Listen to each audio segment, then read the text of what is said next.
Hello everyone. तो आज के इस वीडियो में हम AWES का TGT मैथमेटिक्स का 2016 का पार्ट देखेंगे, जो ओल्ड पेपर है उसका। इसके प्रीवियस वीडियो में हमने पहले 2019 का जो एक सेट 1 था वो हमने किया था, ठीक है। उसी में आज हम आगे 2016 का पेपर करेंगे। टोटल 60 क्वेश्चन है, वो पार्ट बी में जो मैथ्स का होता है उसमें, ठीक है। तो स्टार्ट करते हैं। तो देखो, ये जो पेपर था, यहाँ पे जो इतने पेपर थे उसमें से देखो 2019 का हम कर चुके। अब इस बार मैं 2016 का लेता हूँ। ये फर्स्ट ईयर सेकंड ईयर यानी कि 2011-12 के ये पेपर्स है जो बहुत पुराने हैं।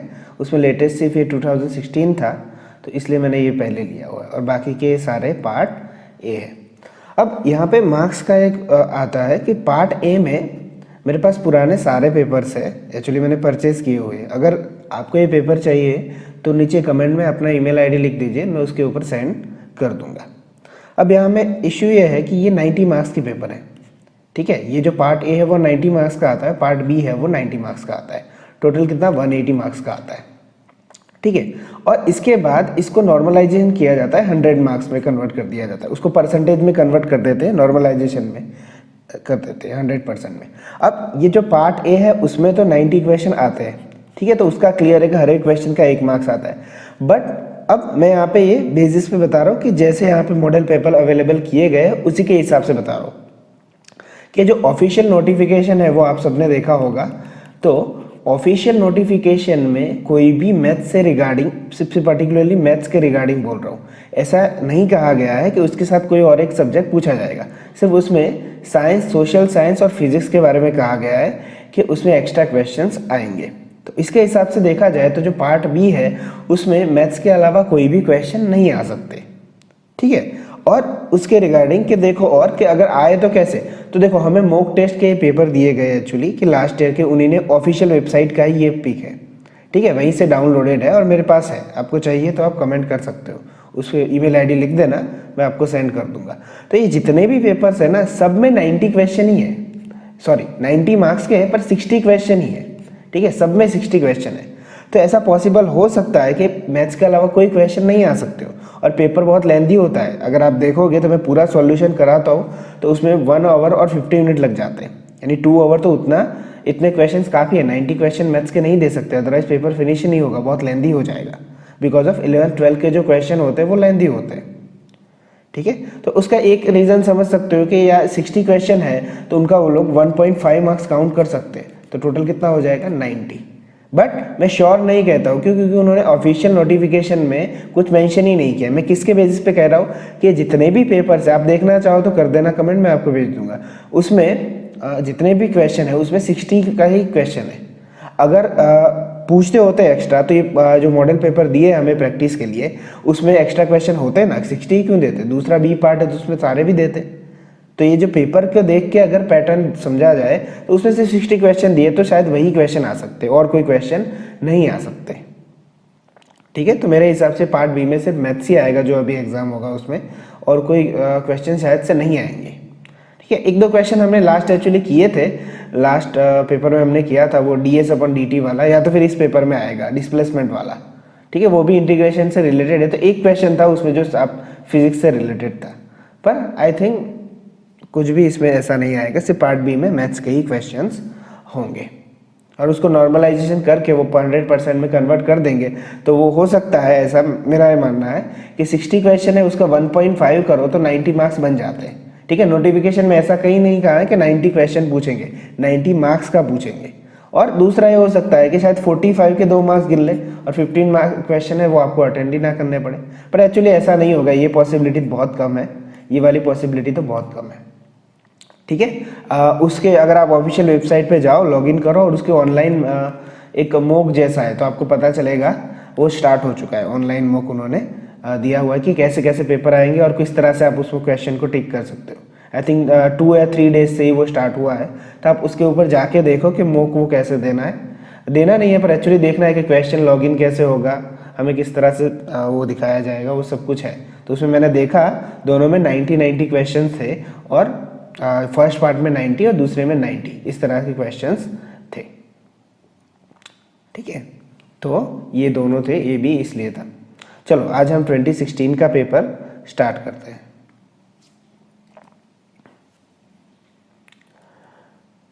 देखो फर्स्ट क्वेश्चन क्या है, if y is the function of x and log x plus y minus 2xy is equal to 0 then the value of dy by dx at x is equal to 0 is equal to what. Okay, तो y function है x and log x plus minus 2xy is equal to 0 का। तो देखो सबसे पहले तो हमें यहाँ पे दिया है कि dy by dx x is equal to 0 दिया हुआ है, ठीक है। चलो हम इसको पहले यहाँ पे इस तरह से कुछ लिख लेते हैं कि x इज इक्वल टू 0 हमें दिया हुआ है। ओके, अब इसको सॉल्व करने के लिए हम यहाँ पे अब y की x की वैल्यू आगे, अब y की वैल्यू डिफाइन करते हैं। तो जस्ट टेक इट दैट कि log is equal to log y is equal to क्या होगा, ठीक है 0 होगा। log y यहाँ पे log y क्या होगा, यहाँ पे 0 होगा। y is a function of x and dy by dx x is equal to 0। तो y इज इक्वल टू मैं क्या लिख सकता हूँ, y इज इक्वल टू मैं एक्सपोनेंशियल में e रेज टू 0 लिख सकता हूँ। तो y क्या हो जाएगा, 1 हो जाएगा, ठीक है।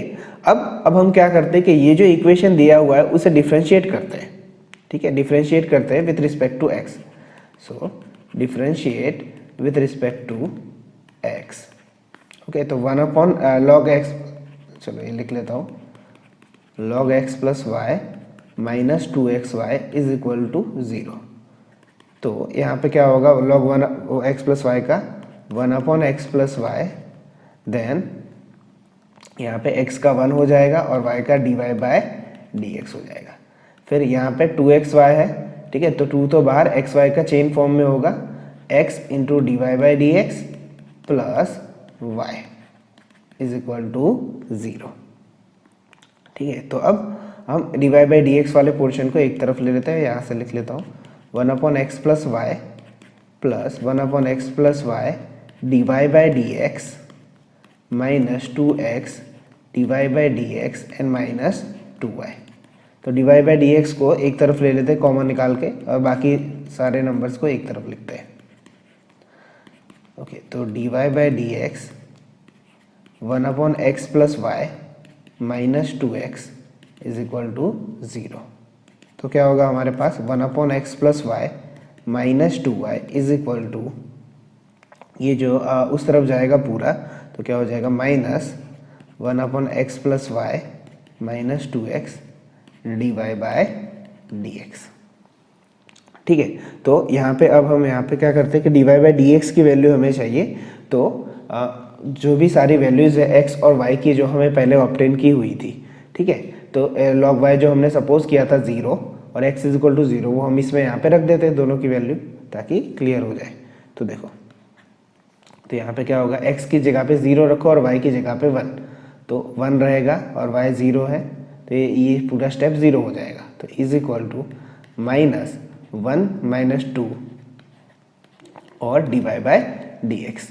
तो क्या होगा 1 is equal to minus 1 dy by dx, then minus minus plus, सामने 1 आ जाएगा, तो dy बाय dx क्या आ जाएगा, 1 आ जाएगा।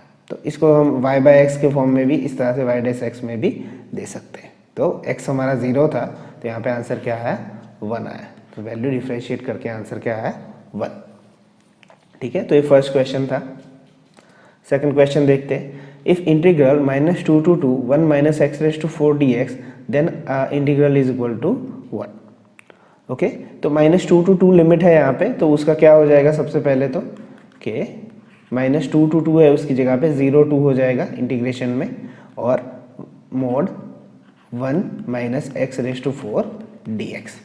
अब देखो यहाँ पे ये जो मोड दिया हुआ है, तो मोड की हमें डेफिनेशन पता होनी चाहिए कि मोड फंक्शन की एक्चुअली डेफिनेशन क्या है।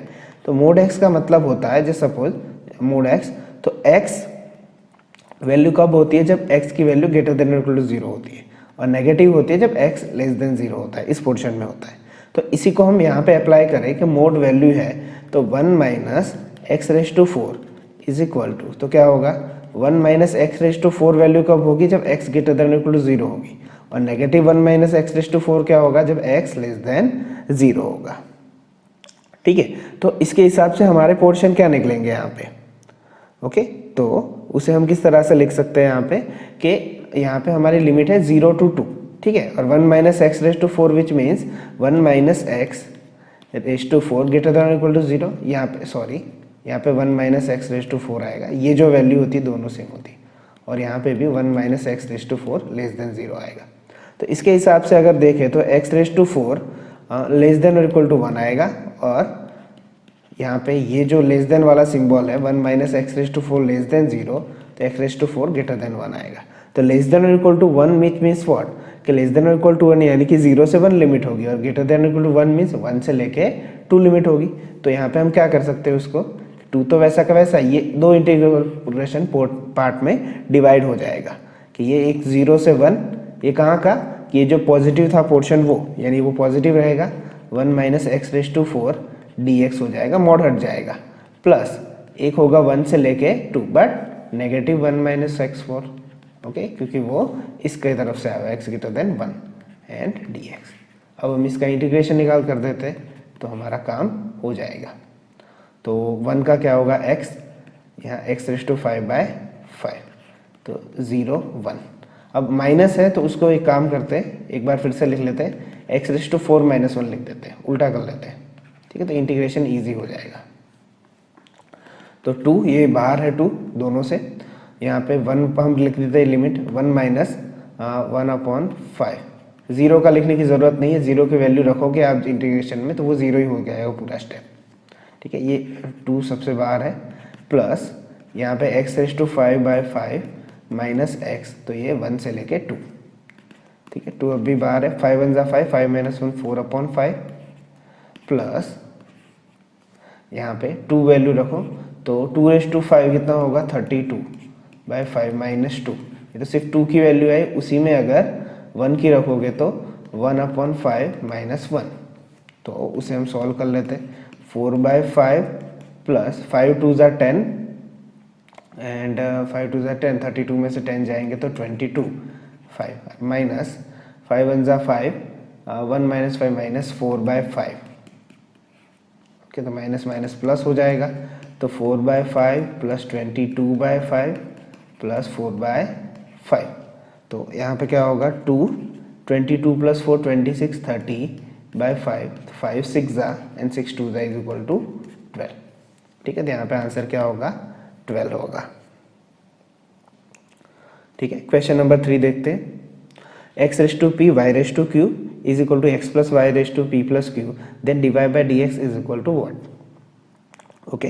तो यहाँ पे हमें क्वेश्चन सॉल्व लॉग लगा के करना होगा, ठीक है, तो हम बोथ साइड यहाँ पे लॉग अप्लाई कर देते हैं, log x raise to p y raise to q is equal to log x plus y raise to p plus q, okay.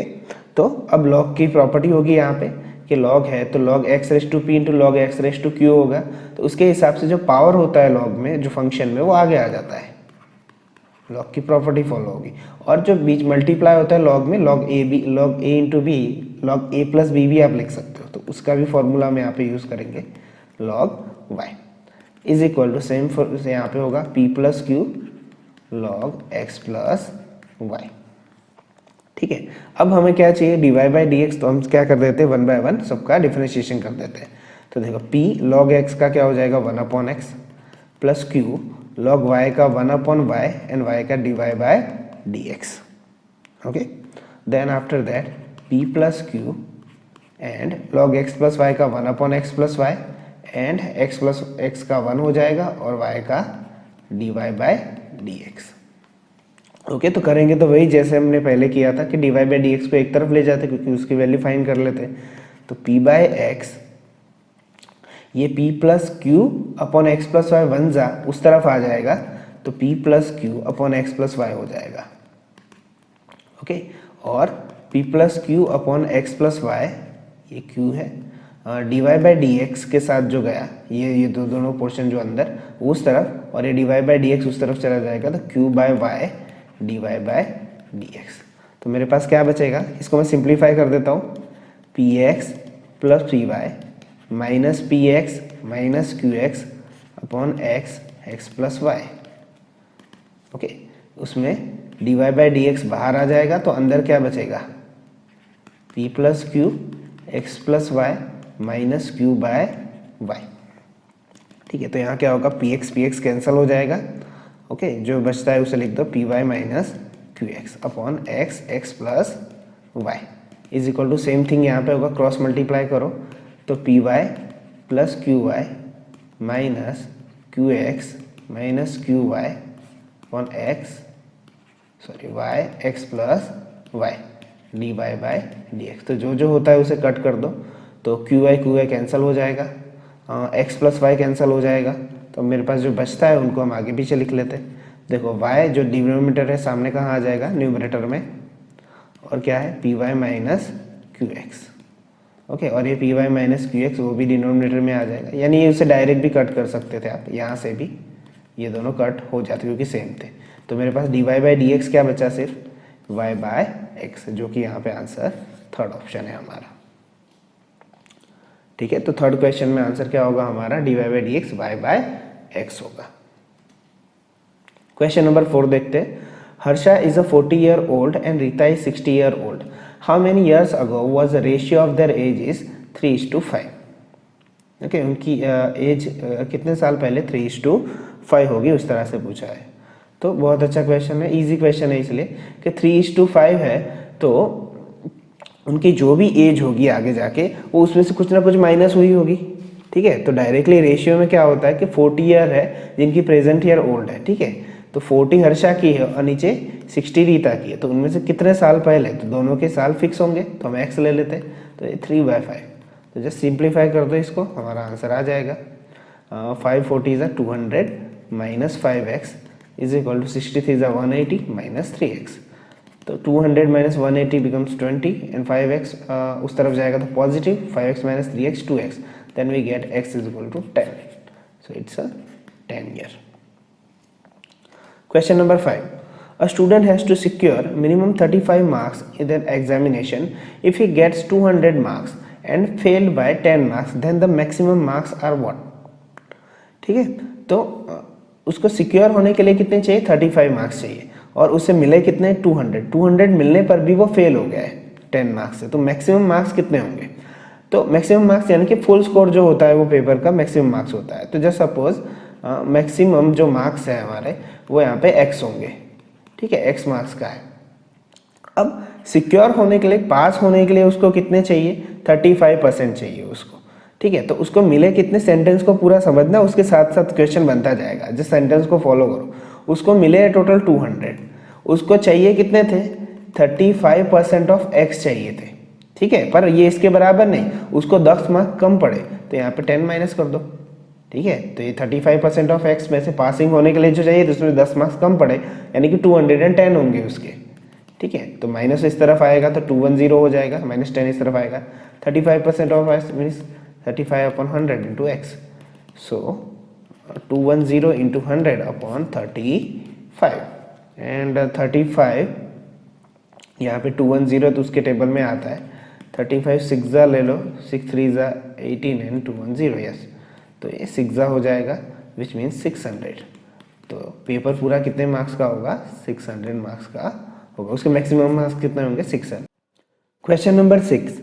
If the angle of elevation of a cloud from a point 200 metre above a lake is 30 and the angle of depression of reflection in the lake is 60, then the height of the cloud above the lake is.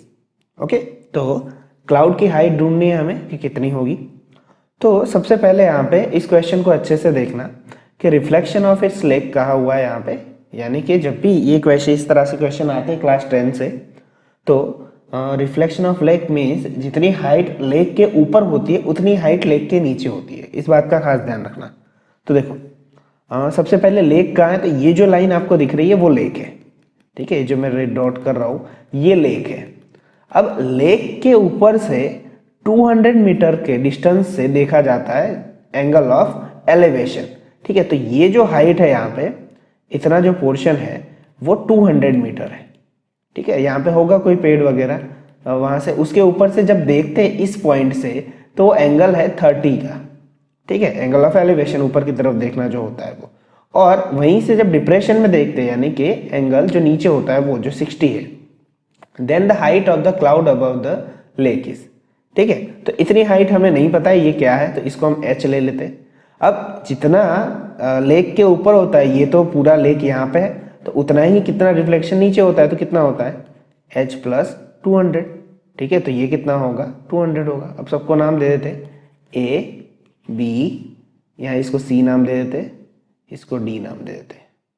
ठीक है, okay, इसी की ज़रूरत है हमें, यही समझना ज़रूरी है कि लेक के ऊपर जितनी हाइट होती है उतनी यहाँ पे नीचे होती है। अब दो ट्राइंगल है, एंगल के नाम है हमारे पास, तो डायरेक्ट कंपेयर कर लेते हैं। ठीक है, पूरा मेथड लिखने की कोई ज़रूरत नहीं है। तो tan 30 क्या होता है, ए बी डी में देखो, तो tan 30 क्या होता है कि A D upon D B होगा, क्योंकि opposite side upon adjacent side होता है, तो मैं डायरेक्ट लिखता हूँ h upon D B.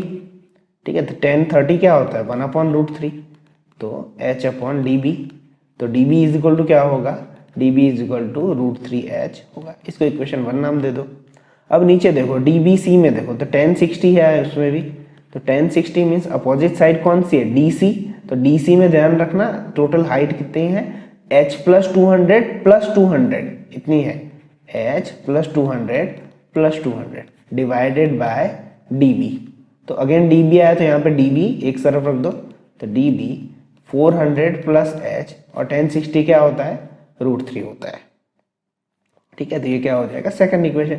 D B common है, तो लेफ्ट हैंड साइड इक्वल है, तो राइट हैंड साइड को इक्वल दिखा दो, तो √3h is equal to 400 plus h upon √3। तो √3 क्या हो जाएगा 3h हो जाएगा, 400 प्लस h उस तरफ आएगा तो 2h, 400 and h is equal to क्या होगा 200। तो h की वैल्यू कितनी आई 200 आई। तो हमारा आंसर क्या था यहाँ पे कि height of the cloud above the lake, तो लेक यहाँ पे है, ये 200 और ये 200, तो 200 प्लस 200 कितना होगा 400 होगा, जो कि ऑप्शन में नहीं है, तो none of the above answer होगा। ठीक है, ऑप्शन सारे के सारे गलत है, तो हमारा आंसर होगा none of the above. Question number 7, if a pair of lines x² plus 2xy plus ay² is equal to 0 and ax² plus 2xy plus y² is equal to 0 have exactly one line common, then a is equal to what? Okay, तो ये जो दोनों ही equation दिए वो origin से passes through होते हैं, तो इसको हम कुछ इस तरह से मान सकते हैं यहाँ पे कि ये जो ओरिजिन से पास होते हैं तो वो कौन से फॉर्म में होते हैं, वो always y is equal to mx form में होते हैं। ठीक है, लाइन्स जो क्वेश्चन चैप्टर है उसमें है कि y is equal to mx के फॉर्म में होते हैं। तो यहाँ पे मैं m की वैल्यू निकाल देता हूँ, यहाँ पे m जो स्लोप होता है वो, तो m की वैल्यू क्या निकलती है y बाय एक्स। ओके, अब इसी m को y बाय एक्स में हम यहाँ पे कन्वर्ट करते हैं, इस इक्वेशन को हम y बाय एक्स में पूरे कन्वर्ट कर देंगे, तो आपको क्लियरली दिख रहा होगा यहाँ पे कि मुझे यहाँ पे x² से डिवाइड करने की जरूरत है फर्स्ट इक्वेशन को, और दोनों को फर्स्ट एंड सेकंड, इसको हम फर्स्ट नाम दे देते, इसको हम सेकंड नाम दे देते, दोनों इक्वेशन को हम x² से डिवाइड करते हैं। तो देखो क्या मिलेगा, x² डिवाइड होगा 1 प्लस 2xy, तो उसमें से एक x चला जाएगा, एक y के नीचे बचेगा, और a y² x²। तो अब उसको हम कैसे लिख सकते हैं कि 1 प्लस y बाय एक्स को तो हम क्या लिखेंगे 2m प्लस a m² लिख देंगे। इसको थर्ड इक्वेशन नाम दे दो। सिमिलरली अब सेम तरीके से x² से दूसरे इक्वेशन को डिवाइड करो, तो a plus again 2y by x plus y² by x. अब देखो ये तो सारी चीज़ें मैं समझा रहा हूँ इसलिए लिख रहा हूँ, आपको तो डायरेक्टली यही लिखना है। ठीक है, आपको क्लियरली पता चल जाएगा कि m कहाँ पे लिखना है, 2m plus m² is equal to 0। तो ये क्या हो जाएगा फोर्थ नंबर का इक्वेशन हो जाएगा, थर्ड और फोर्थ का। ठीक है, अब हमें फाइंड क्या करना है, a की वैल्यू फाइंड करनी है। तो अगर a की वैल्यू मुझे फाइंड करनी है तो ये देखो ये लीनियर इक्वेशन 2 वेरिएबल जैसा क्वेश्चन कि अगर a की वैल्यू फाइंड करनी है तो m की फाइंड कर लो, तो a की ऑटोमेटिक मिल जाएगी इक्वेशन से। तो हम ट्राई करते हैं कि दोनों में से जो मिले हम उसे वैल्यू निकालेंगे। ठीक है, तो यहाँ पे दोनों में देखो, दोनों में कौन सी चीज़ कॉमन है। ठीक है, तो 2m है और यहाँ भी क्या है 2m है। ठीक है, तो 2m को हम कंपेयर करवा देते हैं। इसके ऊपर से 2m क्या होगा देखो माइनस am² माइनस 1 होगा, इसका 2m क्या होगा माइनस m² माइनस a होगा। दोनों को कंपेयर करवाते हैं हम, तो क्या होगा minus am² minus 1 is equal to minus m² minus a। ठीक है, m² को एक तरफ ले जाते हैं, तो क्या होगा minus am² plus m² is equal to minus a plus 1। तो m² की वैल्यू क्या मिलेगी minus a plus 1 is equal to minus a plus 1। तो m square is equal to minus a plus one upon minus a plus one, same term, तो m square क्या मिलेगा मुझे 1 मिलेगा। ठीक है, एम स्क्वायर मिला है, एम नहीं मिला है।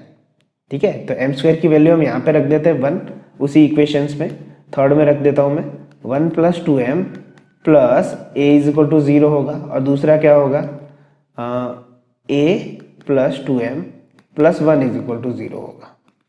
ठीक है, तो यहाँ पे क्या मिल जाएगा मुझे m की वैल्यू मिल जाएगी।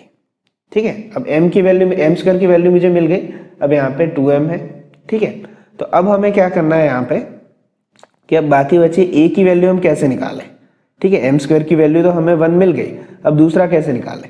तो हम यहाँ पे क्या करते हैं कि 1 प्लस 2m प्लस a है, उसको इस तरह से लिख लेते हैं कि m में कन्वर्ट करके लिख लेते हैं। तो 2m इज इक्वल टू, इस इक्वेशन की बात कर रहा हूँ, माइनस a माइनस 1 होगा यहाँ पे।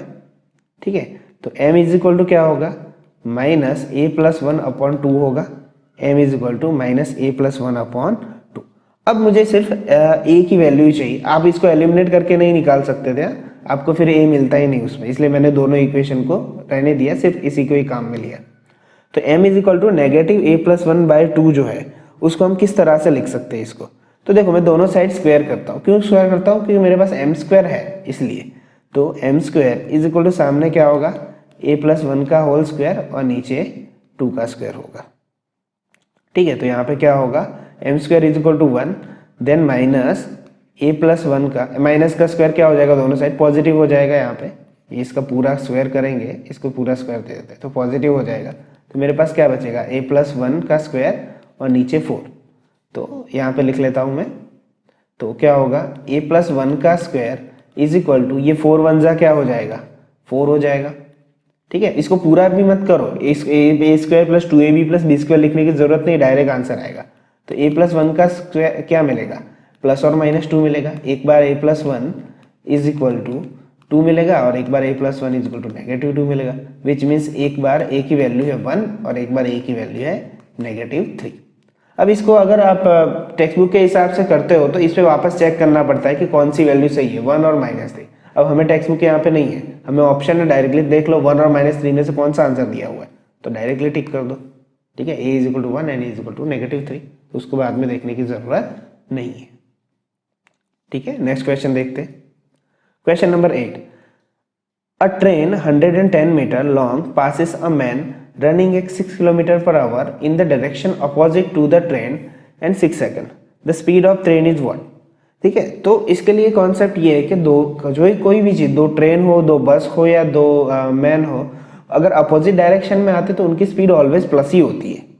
ठीक है, तो मैं यहाँ पे लिख लेता हूँ speed of train plus speed of man is equal to क्या होगा, डिस्टेंस अपॉन टाइम होगा। ठीक है, क्योंकि speed is equal to formula यही होता है, जब अपोजिट आते हैं तो प्लस होता है और जब पैरेलल में होते हैं तो वो माइनस होता है, इतना ही डिफरेंस होता है। तो जब सपोज स्पीड की यहाँ पे ट्रेन की कोई स्पीड नहीं दी है, वो तो हमें फाइंड करनी है, तो सपोज x, ओके, और स्पीड ऑफ मैन क्या दिया हुआ है 6 किलोमीटर पर आवर, इसकी खास ध्यान रखना, 1 किलोमीटर पर आवर। डिस्टेंस कितना है, वो कितना पास करते हैं 110 मीटर, एंड टाइम कितना है 6 सेकंड। ओके, तो देखो ये मीटर पर सेकंड में, किलोमीटर पर आवर में है, तो इसका खास ध्यान रखो। तो x plus kilometre per hour यानी किलोमीटर को मीटर में कन्वर्ट करेंगे तो 1000 हो जाएगा, और नहीं पर मीटर को किलोमीटर में नहीं, हमें आंसर किलोमीटर पर आवर में, तो उसे रहने देते हैं। हम मीटर पर सेकंड को किलोमीटर पर आवर में करते हैं, तो 1 मीटर को अगर किलोमीटर में कन्वर्ट करना है तो हम किससे डिवाइड करते हैं, 1000 से। और ठीक है, तो उसके लिए मीटर का किलोमीटर हो गया, नीचे डिवाइड किया। सेकंड को अगर मुझे आवर में कन्वर्ट करना है तो 1 आवर में 60 मिनट और 60 मिनट में 60 सेकंड। ठीक है, उसके अलग अलग, तो दो 60 से मल्टीप्लाई करना पड़ेगा। अब डिवाइड करना होता है एक्चुअली, तो डिनोमिनेटर में 60 होगा, उसका मतलब वो न्यूमरेटर में चला जाएगा। ठीक है, आप वो 5/18 और 18/5 भी कर सकते हो, पर ये बेसिक कॉन्सेप्ट है, अगर ये याद रख लोगे तो और कोई फॉर्मूला याद नहीं रखना पड़ेगा। ठीक है, तो सेकंड कन्वर्ट करने के लिए, सेकंड को आवर में करने के लिए 60 किया। तो चलो ये 3 0 गए, यहाँ से काटो इनको, 6 6 गए, तो क्या हो गया 66, और यहाँ पे x प्लस 6 उस तरफ चला जाएगा तो 56 किलोमीटर पर आवर, सॉरी 66 में 60 जाएंगे तो 60 किलोमीटर पर आवर, यानी कि हमारा आंसर होगा 60 kilometre per hour. Question number 9 देखते हैं। The vector I plus x J plus 3k is rotated through an angle theta and double in magnitude, then becomes 4i plus 4x minus 2j plus 2k. The value of x are what? Okay तो जो statement दिया है उसी को वापस follow करते जाते हैं कि ये जो i plus x J plus 3k दिया है उसका मैग्नीट्यूड डबल कर देते हैं, यानी कि मॉड्यूलस लगा के इनको डबल कर देते हैं। i plus x J plus 3k जब भी ये किया जाता है तो ये क्या बन जाता है 4i plus 4x minus 2j plus 2k बन जाता है। ठीक है, तो x की वैल्यू क्या होगी यहाँ पे। ठीक है, तो इसको हम कैसे लिख लेते हैं, आई स्क्वायर, ये जो i का कोएफिशिएंट होता है वो 1 प्लस j का जो x स्क्वायर, क्योंकि 1 का स्क्वायर 1 ही रहता है इसलिए, और 3 का स्क्वायर इज इक्वल टू ये क्या होगा 16, 4 का स्क्वायर डायरेक्ट लिख रहा हूँ 4x माइनस 2 का स्क्वायर प्लस 4, 2 का स्क्वायर 4 हो जाएगा। ठीक है, दोनों साइड स्क्वायर कर देंगे तो 2 क्या हो जाएगा 4 हो जाएगा, तो ये हट जाएगा x square plus 3 square plus 9 plus 1 10, यानी एक्स स्क्वायर प्लस 10 हो जाएगा। सामने क्या होगा 16 प्लस 4 20, 4x माइनस 2 का होल स्क्वायर प्लस 20, ये 4 है। ठीक है, अब इसको सॉल्व करते हैं 4x स्क्वायर प्लस 10 4 ज़ा 40, देन 4x माइनस 2 स्क्वायर यानी 16x स्क्वायर माइनस 4 2 ज़ा 8 2 ज़ा 16x प्लस 4 प्लस 20, तो ये क्या होगा 4x square minus 16x square plus 40 minus 16 जो है वो प्लस हो जाएगा इस तरफ आएगा तो, एंड माइनस 24। तो इसको हम सॉल्व कर देते हैं, तो ये minus 12x square plus 16x और 40 माइनस 24 प्लस 16 हो जाएगा। तो अगर इसको 4 कॉमन है सब में, डिवाइड करके रीराइट कर लेते हैं, सबको 4 से डिवाइड करो तो क्या हो जाएगा 3x स्क्वायर, मैं से साइन चेंज कर देता हूँ साथ साथ में, और माइनस 4। ठीक है, साइन भी चेंज कर दी क्योंकि हम x स्क्वायर पॉजिटिव रखते हैं। अब इसको फैक्टराइज करो तो 3 4 ज़ा 12, which means we can say that minus 6x plus 2x minus 4 is equal to 0। तो क्या होगा 3x x minus 2 plus 2x minus 2, तो एक बार x is equal to minus 2/3 मिलेगा, एक बार x इज इक्वल टू 2 मिलेगा। तो 2 और नेगेटिव 2/3 तो वो कहाँ पे है, यहाँ पे है। Question number 10, the radius of cylinder is the same of the sphere. ठीक है, दो फिगर की बात हो रही है, यहाँ पे सिलेंडर की बात हो रही है और यहाँ पे एक स्फीयर की बात हो रही है। तो दोनों की रेडियस सेम है, एक को हम r मान लेते हैं। ठीक है, सिलेंडर की रेडियस स्मॉल r और स्फीयर की capital R। Their volumes are equal. Okay, दोनों के वॉल्यूम्स इक्वल है। उसके बाद height of the cylinder, okay, height of the cylinder is how many times of its radius. Okay, तो चलो दोनों के वॉल्यूम कंपेयर करवा लेते हैं यहाँ पे। तो वॉल्यूम ऑफ सिलेंडर क्या होगा पाई आर स्क्वायर एच, और वॉल्यूम ऑफ स्फीयर क्या होगा pi R square H is equal to volume of sphere is 4/3 pi R cube होगा। ठीक है, इसका कैपिटल आर था, तो अब पाई पाई कैंसिल हो जाएगा पहले ही। ठीक है, अब आर जो है वो दोनों सेम ही है एक्चुअली, तो एच इज इक्वल टू क्या होगा 4/3 जो आर स्क्वायर है आर क्यूब और नीचे आर स्क्वायर। ओके, दोनों सेम ही है तो यहाँ पे कट हो जाएगा एक पावर, क्या बचेगा 4/3 आर बचेगा। तो यही हमारा आंसर है कि वो रेडियस से कितना होता है 4/3 हाइट होती है उसकी। हाइट जो है वो रेडियस की कितनी होती है 4/3 होती है। ओके, क्वेश्चन नंबर 11 देखते हैं। If 6 sin inverse x square minus 6x plus 12 is equal to 2 pi, then the values of x is equal to what? ठीक है, तो चलो इसे देख लेते हैं कि sine inverse x square minus 6x plus 12 is equal to 2 pi/6। मैंने 6 को वहाँ भेज दिया तो ये क्या हो जाएगा π/3।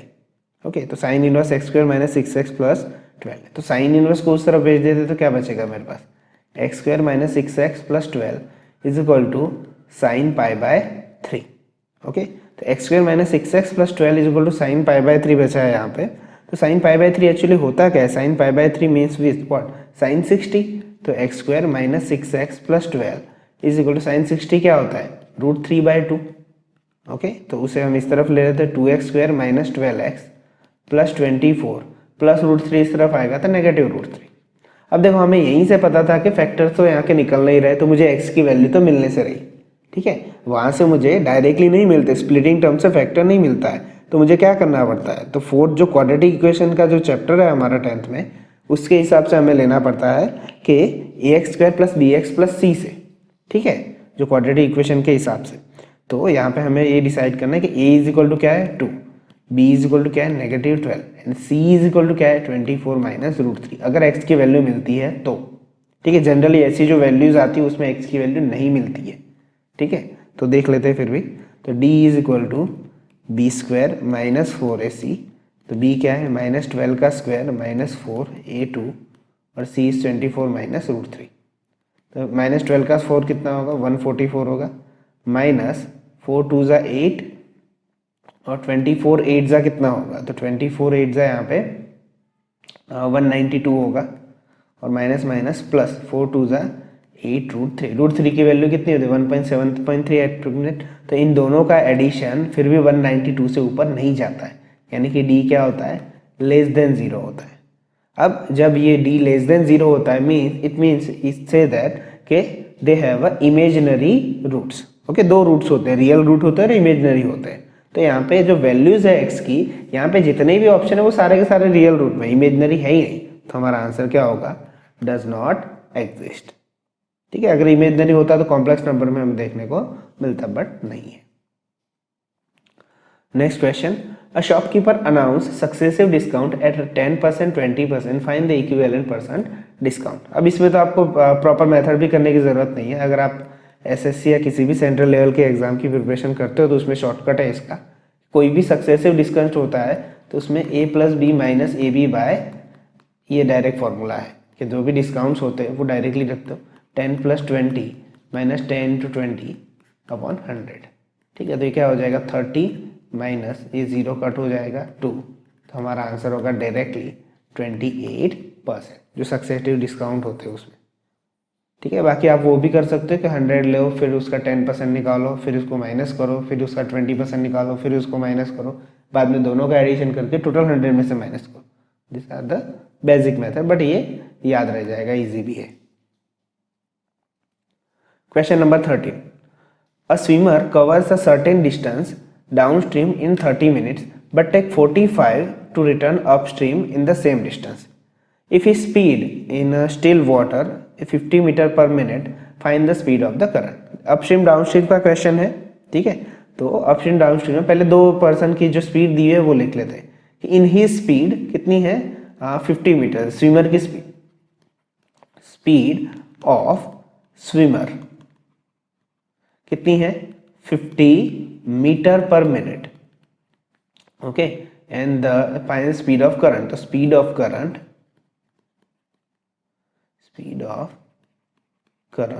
Is equal to x, okay. Meter per minute है तो x मीटर पर मिनट ले लेते हैं क्योंकि हमें वो फाइंड करना है। अब अपस्ट्रीम के बारे में बात करते हैं और बाद में डाउनस्ट्रीम के बारे में बात करते हैं, ठीक है। तो अपस्ट्रीम की स्पीड कितनी होती है ऑलवेज, तो अपस्ट्रीम की स्पीड होती क्या है कि जो स्पीड स्विमर होता है, मैन होता है या बोट होती है, उसकी स्पीड आगे रहती है और करंट की स्पीड पीछे माइनस में।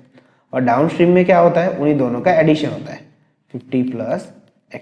अब दोनों में टाइम क्या लगा है 30 मिनट टेक्स हुए यहाँ पे कि डाउनस्ट्रीम में जाने के लिए टाइमिंग कितना लगा है 30 मिनट, और 45 मिनट कहाँ लगा है अपस्ट्रीम में लगा है, तो टाइम कितना है 45 मिनट। और दोनों का डिस्टेंस कैसा है सेम है, दोनों का डिस्टेंस सेम है, ठीक है। तो डिस्टेंस यहाँ पे सेम है, तो इसकी और 50 पर मीटर उनकी स्पीड है,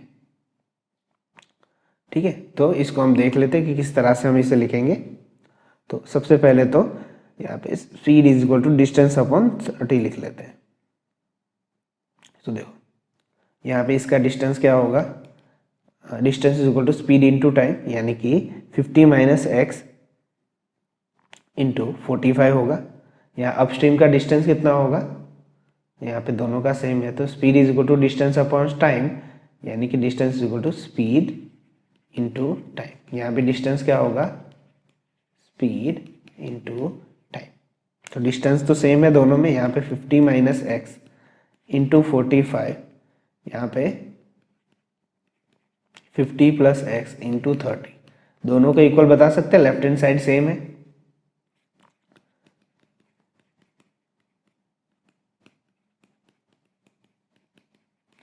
ठीक है, तो चलो 50 plus x 50 minus x, okay, तो 15 3 ज़ा 15 2 ज़ा, अब हम मल्टीप्लाई कर देते हैं, 15 3 ज़ा 150 माइनस 3x 100 प्लस 2x, तो ये 100 इस तरफ आएंगे तो 50 हो जाएंगे, 150 में से माइनस 3x उस तरफ चला जाएगा तो 5x हो जाएगा, तो x इज इक्वल टू क्या होगा 50/5, तो कितना हो जाएगा 10 मीटर पर मिनट जो फाइंड करना था हमें, x इज इक्वल टू कितना आएगा 10 मीटर पर मिनट आएगा।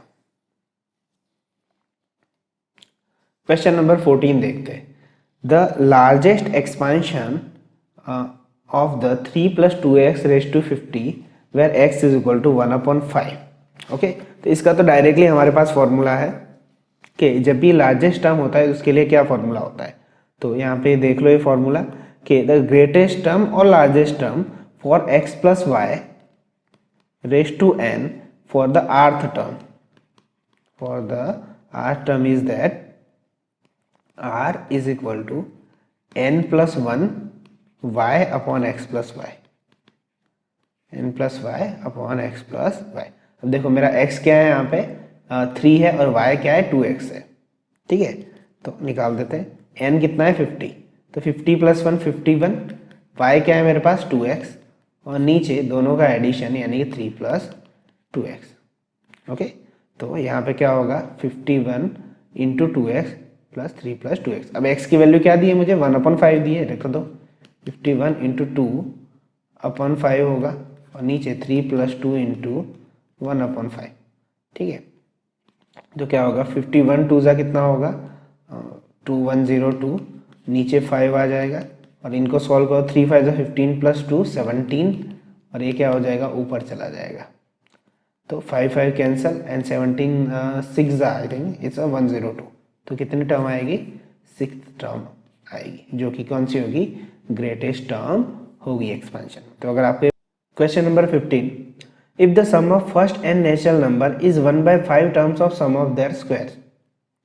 Then value of n is equal to 1, okay, तो sum of first n natural number which means what n plus 1/2 is 1/5 of their sum of square, तो उसका sequence क्या होता है, तो ये जो PMI का चैप्टर है प्रिंसिपल ऑफ मैथमेटिकल इंडक्शन उसमें दिया हुआ है n plus 1 2n plus 1 divided by 6, okay, तो काटो जो मिलता है उसे काट लो, n प्लस 1 गया यहाँ से, तो मेरे पास क्या बचता है 5 इस तरफ आ जाएगा और यहाँ पे क्या बचा है 2n प्लस 1, तो 4 हो जाएगा 2n, तो n इज इक्वल टू क्या हो जाएगा 2, ठीक है, तो यहाँ पे n इज इक्वल टू क्या आएगा, ओके सॉरी यहाँ पे 3 रह गया मेरा काउंट करना, 5 3 ज़ा 15, सॉरी ये 15 हो जाएगा, तो 15 यहाँ पे क्या हो जाएगा, एक ही मिनट मैं यहाँ फिर से लिख लेता हूँ, तो 15 is equal to 2n plus 1 इस तरफ आएगा तो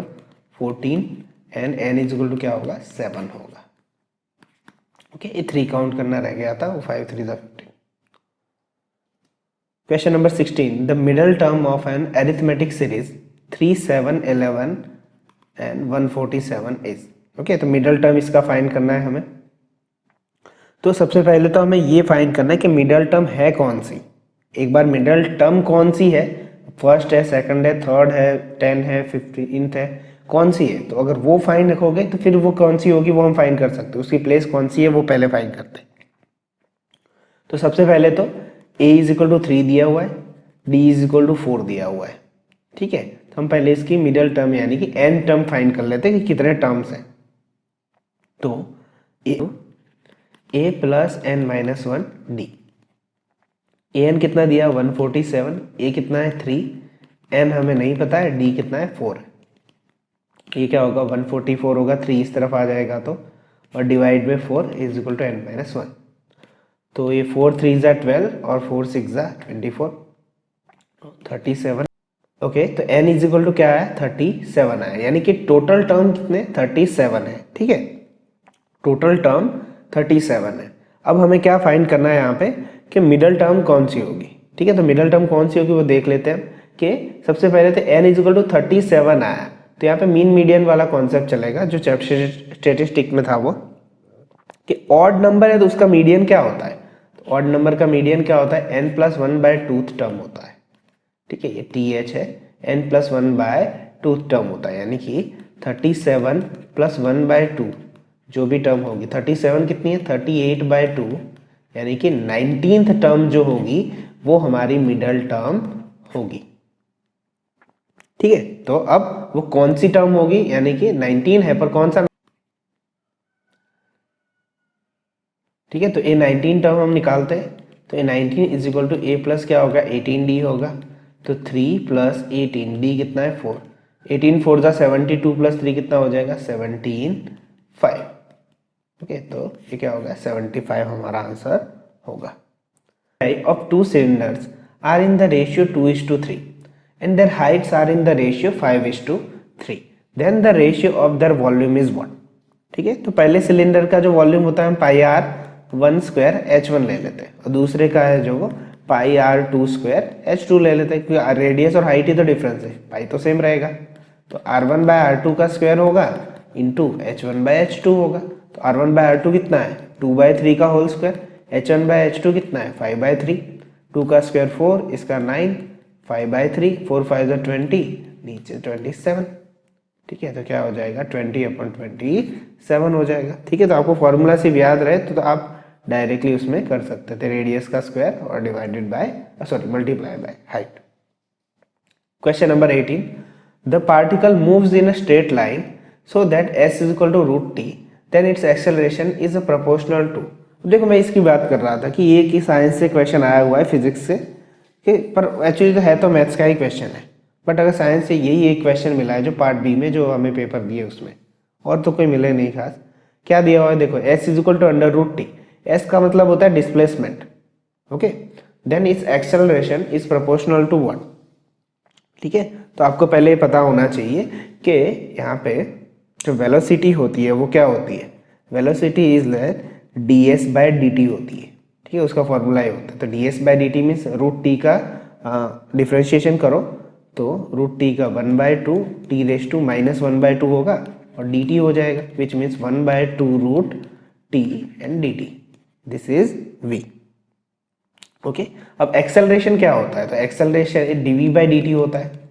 ओके, एक्सेलरेशन क्या होता है dv/dt, तो एक्सेलरेशन जो था वो v क्या था, उसका भी डिफ्रेंशिएशन करो तो 1/2 -1/2 आएगा और t⁻⁻1/2 में से -1 यानी कि -3/2 रहेगा। ठीक है, तो ये क्या होगा -1/4 t⁻⁻3/2 dt। ये हमें क्या मिला, एक्सेलरेशन मिला। ठीक है, अब इस चीज़ को अच्छे से समझना कि ये जो t है -√3/2 दिया हुआ है उसको हम कैसे लिख सकते हैं यहाँ पे, तो a इज इक्वल टू मुझे क्या मिला, मैं लिख लेता हूँ, तो ये जो t है उसको मैं कुछ इस तरह से लिख देता हूँ -1/2 dt। ठीक है, मतलब तो यही रहेगा -3/2 ही रहेगा, a⁻m इंटू n a⁻mn, मैंने उसी प्रॉपर्टी का यूज़ किया। अब मैंने ऐसा क्यों किया, क्योंकि देखो t⁻1/2 का जो फॉर्मूला है और dt साथ में जो dt है, ठीक है, t⁻1/2 और जो dt है उनके बराबर क्या होता है 2v होता है, एक्चुअली क्या होता है 2v होता है। तो मैं t⁻1/2 की जगह पे मैं क्या लिखना चाहता हूँ, ये जो 2 है उस तरफ चला जाएगा v, तो क्या हो जाएगा वो 2v हो जाएगा, 2v/dt। ठीक है, तो ये क्या हो जाएगा 2v हो जाएगा। ठीक है, ये क्यों कर रहा हूँ मैं यहाँ पे, क्योंकि ये जो 2v है जो मैं रखने वाला हूँ, तो v का ये क्या हो जाएगा, क्यों आगे पीछे जो नंबर है उसका कोई प्रॉब्लम नहीं है, तो v क्या हो जाएगा क्यूब हो जाता है, v मीन्स वेलोसिटी है यहाँ पे। तो हमारा ऑप्शन में क्या है, प्रॉपर आंसर नहीं मांगा है कि प्रोपोर्शन में क्या है यहाँ पे, कि एक्सेलरेशन है वो किसके प्रोपोर्शन में, तो वो वेलोसिटी के क्यूब के प्रोपोर्शन में। ठीक है, इसलिए मैंने यहाँ पे इसकी वैल्यू रख दी। क्वेश्चन नंबर 19 देखते हैं क्या दिया हुआ है, a is equal to alpha two 2 alpha matrix दिया हुआ है, determinant a³ is equal to 1 to 5, then alpha is equal to 1। Okay, तो a इज इक्वल टू क्या दिया हुआ है यहाँ पे, उसका हम डिटर्मिनेंट निकाल देते हैं सबसे पहले। तो a इज इक्वल टू क्या होगा, α² - 4 होगा। अब मुझे a³ क्या दिया हुआ है, तो a³ 1 to 5 दिया है, विच मीन्स a क्या होगा उसमें 25 होगा, सॉरी 5 होगा, क्योंकि 1 to 5 का क्यूब रूट क्या होगा 5 होगा। तो अब देखो यहाँ पे a है और यहाँ पे भी है, LHS सेम है, तो दोनों को कंपेयर करवा लो। तो ये क्या होगा 9 is equal to a square, sorry alpha square.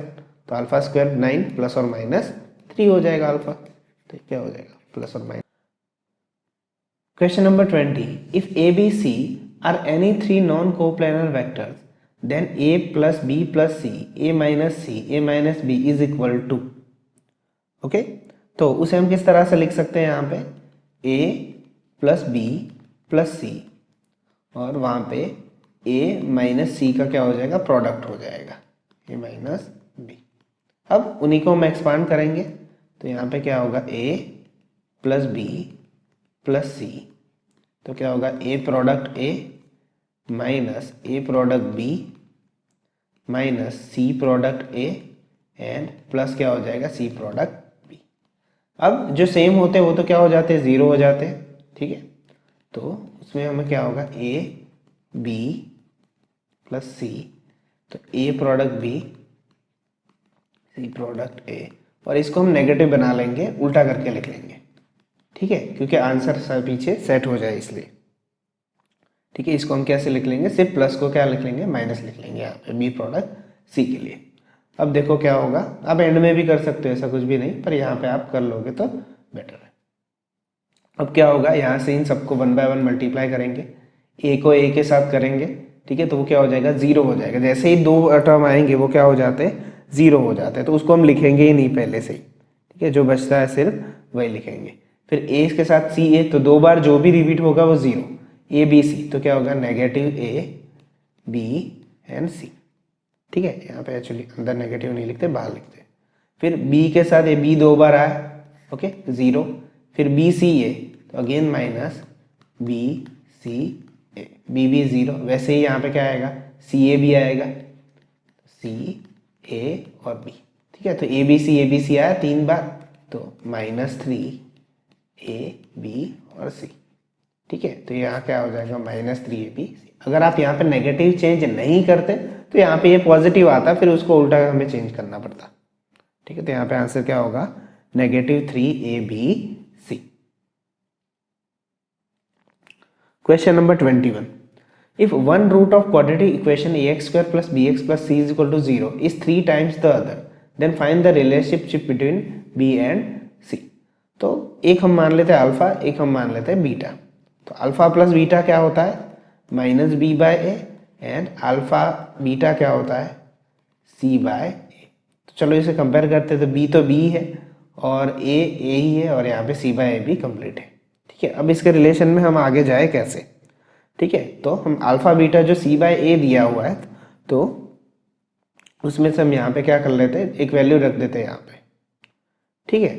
तो उसको हम किस तरह से यहाँ पे लिख लेते हैं, तो देखो अल्फा बीटा को हम किस तरह से लिख लेते हैं, तो alpha beta is equal to c/a दिया हुआ है, तो यहाँ पे एक जो रूट है 3 टाइम्स अदर दिया हुआ है, तो अल्फा इज इक्वल टू क्या होगा 3 बीटा होगा, ठीक है। तो अल्फा पे इज इक्वल टू 3 बीटा, तो मैं यहाँ पे लिख देता हूँ अल्फा की जगह पे 3 बीटा लिख देता हूँ।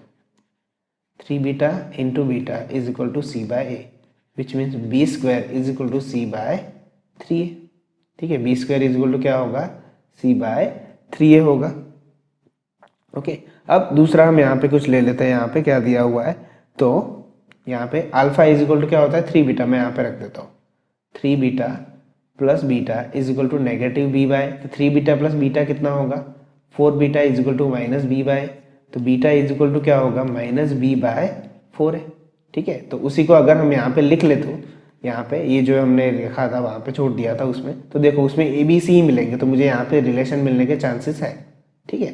तो beta is equal to -b/4 है, लिख लेता हूँ। तो क्या होगा -b का स्क्वायर b स्क्वायर, नीचे 16a² is equal to c/3।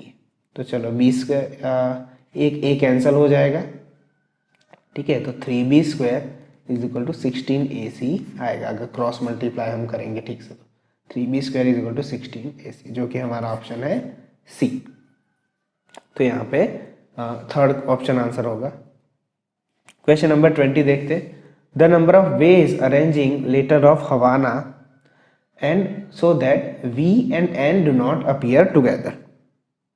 ठीक है, तो टोटल हम लेटर देख लेते हैं कि वी और एन, तो हम वी और एन के बराबर सिर्फ इन उनके बिना कितने लेटर होते हैं वो लिख लेते हैं पहले। तो उसके बिना इतने होते हैं कुछ एच ए होगा। ठीक है, तो टोटल कितने लेटर है 4 फैक्टोरियल और 3 रिपीट होते हैं, तो टोटल कितने होंगे 4 होंगे। ठीक है, 4 वेज होंगे।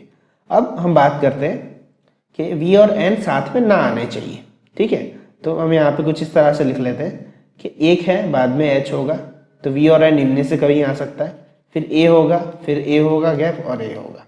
ठीक है, तो ये सारी जगह पे वी और एन आ सकते हैं। ठीक है, तो ये दो लेटर है, सबसे पहले तो 2 मल्टीप्लाई कर देता हूँ। अब जगह कितनी है खाली 5 जगह है, और 5 में से कितने नंबर चाहिए उनको, कितने सेट करने हैं 2 सेट करने हैं। तो क्या होगा 2 5c2 मीन्स 5 फैक्टोरियल 3 फैक्टोरियल और into 2 factorial, 2 5 factorial into 4 into 3 factorial, जो कि कट होने वाला है अभी, 3 कैंसिल और 2 2 कैंसिल, 2 5 10 10 2 20। ठीक है, तो ये 20 है जो इतने प्लेसेस पे बनेंगे, पर टोटल कितने थे 4 टाइम्स थे, तो इन दोनों को हम क्या करेंगे मल्टीप्लाई करेंगे, तो 4 इंटू 20 कितने होंगे 80 वेज ऐसे होंगे जो दोनों साथ में नहीं अपीयर हो सकते। ठीक है, तो पहले टोटल हम निकालते हैं कि टोटल कितने होंगे 4, और फिर पर्टिकुलरली वी और एन के लिए किया और दोनों का जो मल्टीप्लिकेशन प्रिंसिपल है उससे हमने मल्टीप्लाई कर दिया। नेक्स्ट क्वेश्चन देखते हैं। If m is to n and is 3 is to 2 then 4m plus 5n 4m minus 5n। तो देखो ये अच्छे क्वेश्चन है, 4m plus 5n divided by 4m minus 5n। Okay, तो सबको मैं n से डिवाइड कर देता हूँ, 4 into m by n plus 5 और नीचे 4 into m by n minus 5। ठीक है, n से डिवाइड कर दिया, m बाय n कितना है 3/2 प्लस 5 और 4 इंटू 3/2 माइनस 5, 2 2 यहाँ कट हो जाएगा, यहाँ भी 2 2 कट हो जाएगा, तो क्या बचेगा 6 + 5 11 6 - 5 1, तो 11/1। Question number 24, the probability of event A is occurring 0.5 and probability of for B is 0.3। A and B are mutually exclusive events, then the probability of neither A nor B occurring is what? Okay, तो सबसे पहले आपको उसके फॉर्मूले पता होने चाहिए कि नीदर ए और नीदर बी का फॉर्मूला क्या होता है। ठीक है, उसके ऊपर से ये है, अगर आपको फॉर्मूले ये प्रोबेबिलिटी में फॉर्मूले थोड़े ट्विस्टेड है, अगर आपका कॉन्सेप्ट क्लियर नहीं है तो उसमें आपको प्रॉब्लम पड़ेगा। ठीक है, तो क्या होगा देखो, P of A intersection B bar is equal to formula क्या होता है P of A union B bar whole. ठीक है, उसी को ही हम दूसरे तरीके से कैसे लिख सकते हैं 1 minus P of A union B। और अगर उसे ही आगे और लिखना हो इसका मतलब क्या होता है P of A plus P of B। अगर आपके तीनों फॉर्मूले क्लियर है तो आपके लिए कोई भी प्रॉब्लम नहीं होगी। P ऑफ A कितना दिया है 0.5 प्लस P ऑफ B कितना दिया है 0.3, तो 1 माइनस 0.8 हो जाएगा, ये 3 है। ठीक है, तो 1 माइनस 0.8 कितना होगा 0.2, ये हमारा आंसर है यहाँ पे। ठीक है,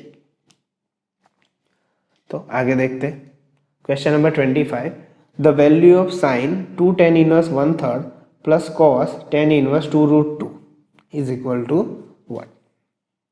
ठीक है, तो चलो देखते हैं 25 क्वेश्चन क्या है। तो tan इनवर्स का साइन में यहाँ पे फॉर्मूला ही है हमारे पास। ठीक है, तो चलो उसको लिख लेते हैं।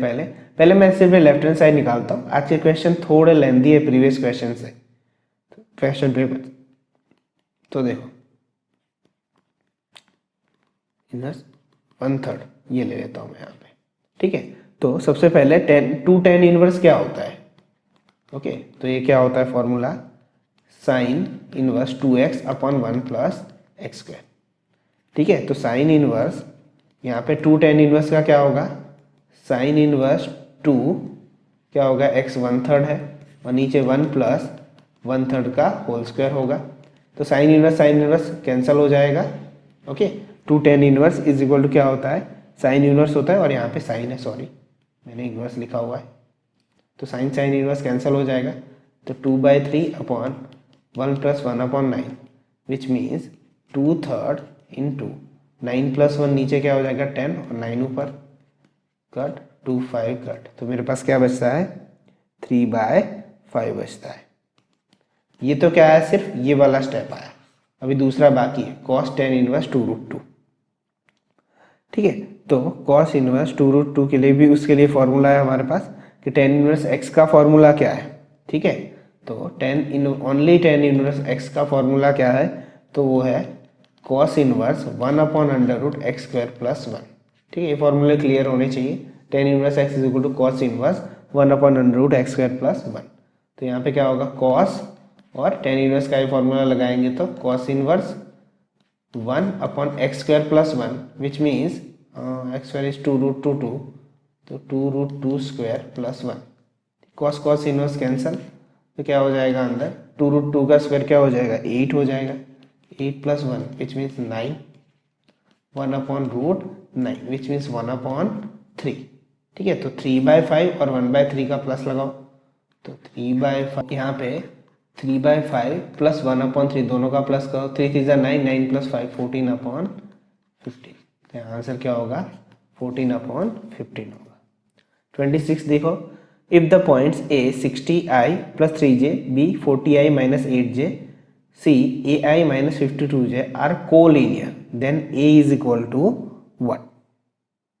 ठीक है, कोलिनियर पॉइंट लिए हुए हैं यहाँ पे, तो उसे हम किस तरह से लिख सकते हैं, तो देखो सबसे पहले कोलिनियर जो होता है यहाँ पे इस तरह से जो फॉर्म दिया होता है उसे हम किस तरह से लिख लेते हैं, तो देखो AB = हम उसे क्या लिख सकते हैं, यहाँ पे जो AB है उसके बराबर इसको हम क्या लिख सकते हैं λBC, उसके फॉर्म में लिख सकते हैं जो अगर कोलिनियर लाइन होती है तो AB का मतलब क्या होता है यहाँ पे कि B - A होता है। ठीक है, जिसको हम स्मॉल बिल लेटर में लिख रहा हूँ B - A, lambda means C - B। Okay, इस तरह से हम इसको लिख सकते हैं। तो B क्या है 40i - 8j और A क्या है 60i + 3j is equal to lambda. C क्या है AI - 52j माइनस B क्या है 40i - 8j। ओके, तो इसे नाउ अब आई पार्ट को हम कवर कर लेते हैं। यहाँ पे ये जो 40i है और 60i का पार्ट है, तो 40 - 60i कितना होगा -20i is equal to lambda, और यहाँ पे AI - 40i। सिर्फ i को कवर किया, अभी किसकी बारी j की बारी, तो j में क्या बचता है -8 - 3 -11j is equal to lambda और -52j + 8 विच मीन्स 44 लैम्बडा। ठीक है, यहाँ पे जे हो जाएगा, जे और आई हम निकाल देंगे बाद में। तो मेरे पास क्या बचता है यहाँ पे 20i is equal to lambda AI - 40i। ठीक है, तो अब इसे हम किस तरह से लिख लेते हैं यहाँ पे, तो देखो ये क्या होगा -11/- 44 is equal to lambda which means lambda is equal to 1/4। अब लैम्बडा इज इक्वल टू जो 1/4 है हम यहाँ पे रख देते हैं उसको, तो हमें किसकी वैल्यू मिल जाएगी A की वैल्यू मिल जाएगी। ठीक है, तो 1/4 आएगा लैम्बडा यहाँ पे 20 माइनस है, और यहाँ पे क्या बचा है A - 40। ठीक है, तो ये -80 हो जाएगा और A - 40, तो -40 इस तरफ जाएगा तो -80 + 40 इज इक्वल टू A, तो -40 A आएगा। A की वैल्यू कितनी आएगी -40। फिर वो I और J ना लिखो तो चलता है। ठीक है, हमें आंसर यहाँ पे प्रॉपर मेथड दिखाना नहीं है तो वो चलता है। A इज इक्वल टू क्या होगा -40 होगा। 27 देख लेते। इंटीग्रेशन है 0 से 36 तक 1/2x + 9 dx and log k, then k is equal to 1। ठीक है, तो सबसे पहले हमें यहाँ पे फॉर्मूला याद होना चाहिए आपको कि फॉर्मूला क्या होता है ऐसे टर्म्स का। जब भी आप 1/ax + b होता है तो उसका इंटीग्रेशन का फॉर्मूला क्या होता है dx 1/a log mod ax + b होता है। ओके, प्लस c कर देते, पर वो तो हम इसमें अप्लाई करेंगे। तो इसके हिसाब से हम यहाँ पे लिख लेते हैं इसको 1/ax हमारा क्या है a2 है 1/2 log 2x + 9, then after that ये क्या हो जाएगा 0 से लेके 36 तक। ठीक है, तो चलो इसे रख देते हैं हम यहाँ पे, तो 1/2 ओके, ये क्या हो जाएगा log 36 × 72 और 9 81 ओके, माइनस 1/2, 0 रखो तो सिर्फ क्या हो जाएगा log 9। तो 1/2 बाहर निकालो तो log a minus log b, तो log a अपॉन b होगा, तो 81/9 हो जाएगा, विच मीन्स 1/2 ये क्या हो जाएगा log 9 हो जाएगा। ठीक है, 1/2 क्या हो जाएगा log 9। अभी भी क्वेश्चन फिनिश नहीं हुआ है, तो देखो log 9 को आप कैसे लिख सकते हो, 3 का स्क्वायर लिख सकते हो, 2 कहाँ आएगा, आगे आएगा, तो 2/2 log 3 हो जाएगा, 2 कैंसिल हो जाए तो हमारे पास क्या बचेगा, सिर्फ log 3 बचेगा। अब log 3 जो आया वो हमें किसके साथ कंपेयर करना है, तो सामने देखो राइट हैंड साइड में क्या है, log k दिया हुआ है, तो log k रखो, log log कैंसिल हो जाएगा, तो k इज इक्वल टू क्या मिल जाएगा, मुझे 3 मिल जाएगा। ठीक है, तो इस तरह से आप क्वेश्चन 27 कर सकते थे। 28, ओके, 28 में क्या दिया हुआ है, the wheat sold by grocer contain 10% low quality. Okay, 10% low quality है उनके पास, तो wheat, what quantity of good quality wheat should be added 150 kg of wheat so that percentage of low quality becomes 5%। Okay, तो चलो इसे अच्छे से समझते हैं कि 10% लो क्वालिटी है उनके पास वीट की, ओके, और 90% अच्छी क्वालिटी है, इसका मतलब तो यही होता है। ठीक है, ये पुअर क्वालिटी है, ठीक है, और ये अच्छी क्वालिटी है। ओके, तो 10% और 9% हो गया। ठीक है, अब उसमें क्या है कि what quantity should be added to 150 kg of wheat so that percentage of low quality becomes 5%। Okay, तो यहाँ पे ये जो दिया हुआ है कि 150 kg, ठीक है, तो 150 kg में 10% उसकी लो क्वालिटी है, तो वो कितने होंगे यहाँ पे, तो 15 kg होंगे। अब 150 का 10% निकालो तो कितने निकले, 15 kg होंगे जो वीट ऐसे होंगे पुअर। ठीक है, बाकी के कितने बचे, 135 kg वो अच्छे होंगे। ठीक है, अब हम यहाँ पे क्या पूछा है कि टोटल क्वांटिटी कितनी होगी, तो इट्स बिकम 5%। ठीक है, तो यहाँ पे देखो जो लो क्वालिटी है, ठीक है, तो यहाँ पे जो लो क्वालिटी बिकम्स 5% आ रहा है, उसका हम क्या कैसे लिखेंगे इस यहाँ पे कि 5% of x is equal to 15 kg। ठीक है, लो क्वालिटी है उसी को ही 5% घटाना है, तो 5% ऑफ x क्या था यहाँ पे 15 kg था, क्योंकि वो लो क्वालिटी को ही बिगाड़ना है ना, सॉरी बिगाड़ना मीन्स के उसे कम करना है और। ठीक है, तो अच्छे तो है उसे तो कुछ भी नहीं करेंगे अब, तो 5% of x is equal to क्या होगा 15 kg, which means 5/100 x is equal to 15, तो x इज इक्वल टू क्या होगा 15 इंटू 100 डिवाइडेड बाई 5, तो ये क्या होगा x is equal to 300 kg। x is equal to कितना होगा 300 kg। अब 300 kg में एक्चुअली 150 kg तो ऑलरेडी उसमें क्या थे, ठीक है, तो 150 ये तो टोटल क्वांटिटी आ गई कि टोटल क्वांटिटी कितनी होगी 300 kg होगी, तो 300 kg में से 150 माइनस कर दो तो कितना बचेगा हमारा आंसर 150 kg होगा। तो कितने percentage low quality becomes what 5, तो 150 kg। ठीक है, तो क्या ऐड होना चाहिए, कितने वीट ऐड होने चाहिए 150 kg ऐड होने चाहिए, तब जाके क्वांटिटी कितनी कम होगी 5% कम होगी। ठीक है, क्वेश्चन नंबर 29 देखते हैं। The difference between 58% of a number and 39% of a number is 247। ठीक है, इजी क्वेश्चन है। 50% of x minus 39% of x is equal to 247, तो x की वैल्यू निकालो, तो ये क्या होगा 58 माइनस 39 क्या होगा 19% ऑफ x होगा इज इक्वल टू 247, तो x is equal to 247 into 100 divided by 19 होगा, ये परसेंट हटाएंगे तो नीचे 100 आ जाता है जो कि मैंने यहाँ पे भेजा। अब ये 247 90 से हो जाएगा डिवाइड, तो 19 से 19 1 ज़ा 19 एंड 14 24 में से 9 जाएंगे 5, तो 19 3 ज़ा ओके 57 13, तो कितना होगा 1300। अब इसका क्या पूछा है 62%, तो क्या होगा 62 इंटू 13 करो, 13 2 ज़ा 26, 13 6 ज़ा 78 और 2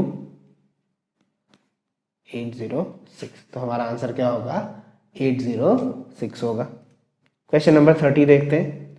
if vector a is equal to 3j plus 4k to be return as the sum of the vector alpha parallel to b I plus j and vector beta perpendicular to b then alpha is equal to what.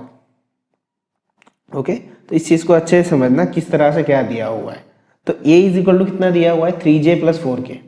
Okay, तो a is equal to कितना दिया है 3j plus 4k, but also a is equal to क्या दिया हुआ है sum of vector of alpha and beta. Okay, ये beta दिया हुआ है, जो बीटा अल्फा है वो पैरेलल है बी के साथ, बट सम किसका चल रहा है, पूरा सेंटेंस पढ़ो, जो a है वो सम है वेक्टर अल्फा और बीटा का। तो a को हम कैसे लिख सकते हैं अल्फा प्लस बीटा। ठीक है, तो a is equal to alpha plus beta दिया। अब जो जो दिया है जो छोटा छोटा वो हम लिखते हैं कि अल्फा है वो किसके पैरेलल दिया हुआ है बीटा के, बी के, तो अल्फा पैरेलल बी दिया हुआ है। इसका मतलब क्या होता है, आप क्या क्या लिख सकते हो इसको, तो alpha is equal to B into I plus J आप लिख सकते हो। इसका मतलब यही होता है कि alpha is equal to B I plus J. अब बीटा क्या दिया हुआ है कि बीटा परपेंडिकुलर क्या दिया हुआ है। ठीक है, तो उसे हम लिख लेते हैं यहाँ पे। ठीक है, वो बाद में लिखते हैं, पहले एक और इक्वेशन लिख लेते हैं कि यहाँ पे बीटा इज इक्वल टू क्या लिख सकता हूँ मैं, ए माइनस अल्फा लिख सकता हूँ। जैसे यहाँ पे लिख लेता हूँ ए माइनस अल्फा, मैंने सिर्फ अल्फा को उस तरह भेज दिया। अब मैं दूसरे स्टेटमेंट पे जा रहा हूँ कि बीटा है वो परपेंडिकुलर किससे, बी से, तो बीटा परपेंडिकुलर बी, तो बीटा डॉट बी क्या हो जाएगा परपेंडिकुलर 0 मल्टीप्लाई 0 हो जाता है। तो बीटा मेरे पास कितना है, तो बीटा मैंने अभी यहाँ पे लिया कि बीटा मेरे पास कितना है यहाँ पे, तो ए माइनस अल्फा है, ए माइनस अल्फा डॉट बी कितना है मेरे पास, तो बी तो मेरे पास आई प्लस जे है। ठीक है, अब a minus alpha is equal to what, तो a क्या दिया हुआ है मुझे 3j प्लस 4k और माइनस अल्फा कितना दिया हुआ है मुझे, तो alpha is equal to B I plus J. ठीक है, ये तो सिर्फ इसका है आई प्लस जे साथ में चल रहा है। ठीक है, आई प्लस जे। अब यहाँ पे इसको हम सॉल्व करेंगे किस तरह से, आई और जो जे है उनको एक साथ रखेंगे, तो 3 माइनस बी जे आएगा बाहर और 4k माइनस बी आई वैसा का वैसा रहेगा, आई प्लस जे होगा। ठीक है, अब ये यहाँ पे इतना था। अब हम आगे क्या करेंगे, तो यहाँ पे देखो इसको हम किस तरह से लिखेंगे, तो आई और जे को साथ में लिख लेंगे हम कि यहाँ पे किस तरह से होगा, तो इनको मल्टीप्लाई करेंगे हम कि पहले आई को यहाँ जे के साथ, फिर आई को यहाँ के साथ, फिर आई को आई के साथ। तो यहाँ पे देखो, तो यहाँ पे क्या होगा 3 माइनस बी इंटू और माइनस बी, बस सिर्फ वही बचेगा और कोई नहीं बचेगा। तो देखो क्या होगा 3 minus b is equal to 0, क्योंकि क्या होगा आई डॉट के, आई डॉट जे और जे डॉट के जितने भी है वो सारे के सारे क्या हो जाएंगे 0 हो जाएंगे अगर आप मल्टीप्लाई करोगे आई के साथ, फिर आई को इसके साथ, फिर आई को इसके साथ। तो आई का सिर्फ यहाँ पे जो आई जे बचा है वही सिर्फ यहाँ पे क्या होगा 3 माइनस बी वही का वही रहेगा। ठीक है, बाकी सारे क्या हो जाएंगे 0 हो जाएंगे। तो यहाँ पे ये क्या हो जाएगा सिर्फ 3 माइनस बी और बी बचेगा, बाकी 0 हो जाएंगे। आई डॉट आई 1 होता है और जे डॉट जे 1 होता है, उसकी वजह से। तो 3 माइनस बी क्या होगा 2b इज इक्वल टू 0। तो 3 इज इक्वल टू क्या होगा 2b, then b is equal to क्या होगा 3/2। ठीक है, b इज इक्वल टू क्या होगा 3/2 होगा। अब देखो b इज इक्वल टू 3/2 आया यहाँ पे, तो इसको यहाँ पे रख दो बस और कुछ भी नहीं, 3/2 इंटू आई प्लस जे, जो कि हमारा आंसर यहाँ पे क्या है 3/2 आई प्लस जे है। ठीक है, आज का क्वेश्चन पेपर ये जो सॉल्व कर रहे हैं वो थोड़ा लेंदी है, तो इसको मैं 2 पोर्शन में डिवाइड कर देता हूँ। अभी जो है वो मैं 30 तक क्वेश्चन तक करता हूँ, लेट नाइट तक बाकी के 30 क्वेश्चन भी अपलोड हो जाएंगे। ठीक है, तो अगर अच्छा लगा हो तो लाइक कमेंट एंड सब्सक्राइब। मिलते हैं फिर लेट नाइट को, आपको ये वीडियो दूसरे 30 क्वेश्चंस आपको मिल जाएंगे। तब तक के लिए बाय।